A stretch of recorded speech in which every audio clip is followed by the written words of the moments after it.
What he didn't understand is that my grandmother had to sell that Rolex to be able to pay for his funeral. Now, I wanted to talk about this really quick with this guy who was saying, because I think this has actually been going on for a lot of people. A lot of people are having this issue, a lot of different companies.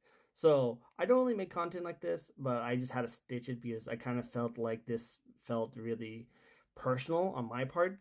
Because for those people who watch me might know that I actually worked for Gamestop for a very, very long time, about 7 years.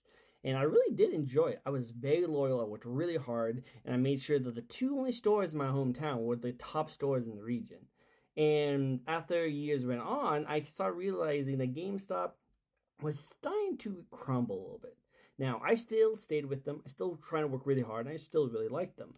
But I got to the point where I actually couldn't afford to live in the same town that I grew up with, and I needed to move away to get into a new house and to afford a living. But one, GameStop wouldn't pay me more than what I needed to live there. And two, they wouldn't actually give me a transfer to go somewhere else. So even though I gave them like a 6 month notice to let them know that, hey, I'm moving away, I'm going to get into another house. Can you give me another position as a store manager? They couldn't.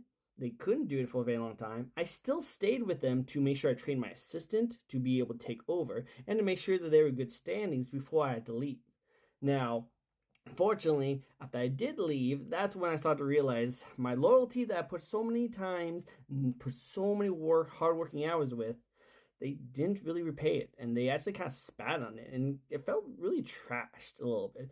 Only because one, my assistant who took over, again, nothing shame on him, he's freaking amazing, but they paid him more than I was being paid.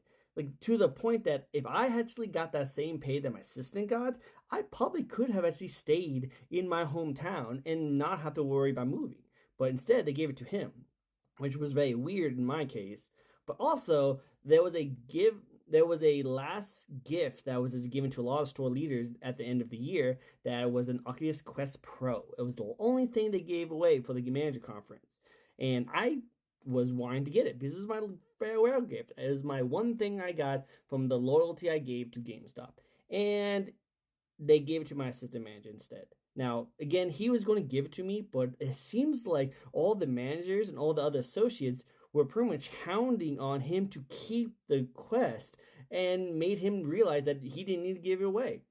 Which, again, no shame on my assistant, but it just shows how terribly toxic and how, like, childish the company kind of went for just to get away from a point that I left the company. And like, it's not my fault that I left. I would have stayed with them if they gave me a transfer, if they gave me the same pay as I did from my old job, so that I can afford the house that I live here now.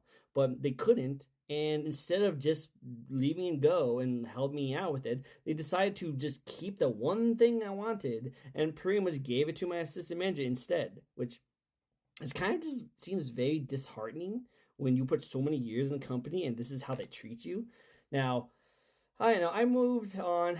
I got in a new place, but when I saw this stitch, I was thinking of this one thing that it doesn't seem like companies are rewarding for loyalty anymore. And it seems like they're really trying hard to get the new people to join in because it looks better for companies to get new people join in than to have companies to have old retaining people who know what they're doing stay for longer term. It seems like instead of rewarding the loyalty, they're just trying to get the temporary numbers of new people. So the people who just got a new job, congratulations, you're probably going to be let go in about 5 to 6 years because they don't want to keep you there. They want to have the new generation to keep going through so that companies can still keep doing well. I wish you luck, guys. Hopefully you don't get burned like the rest of us.